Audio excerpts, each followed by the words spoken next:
Hi friends, అందరికీ నమస్కారం. Friends, ఇదేమి అంటే టమాటా ఎగ్ కర్రీ చేస్తూ ఉన్నాను. చూడండి, ఆయిల్ వేస్తున్నాను. ఒక 2 టీ స్పూన్ల ఆయిల్, జీలకర్ర, సాసులు, జీలకర్ర వేశాను. ఇప్పుడు చూడండి, బిర్యానీ ఆకు, చెక్క, లవంగం వేశాను. అలాగే పచ్చిమిర్చి వేశాను, కరివేపాకు వేశాను, ఎర్రగడ్డ వేస్తున్నాను. కొంచెం పసుపు, ఉప్పు,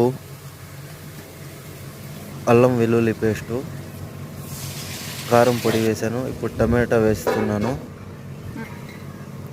తెల్లగడ్డ వేస్తున్నాను, కొత్తిమీర చల్లాను, ధనియాల పొడి, కోడిగుడ్డు కొట్టి వేశాను. చూడండి, చాలా టేస్టీగా ఉంటుంది. కొత్తిమీర వేస్తున్నాను.